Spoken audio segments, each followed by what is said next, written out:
Hello mga ka-Reds! We're here at Carmelites Monastery.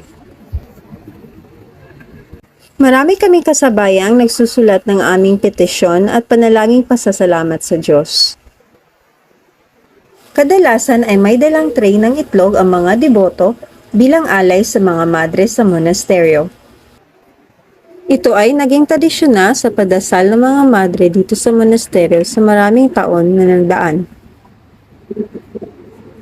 Kasama ko ang aking mga anak at kami ay nagtirik ng kandila.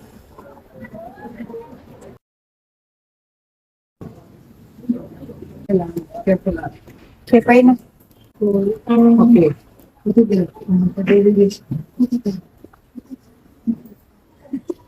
Ito ang banal at pinagpalang pamilya ni Saint Therese of the Child Jesus. Alam niyo ba na si Saint Therese ay may 4 pa na mga kapatid at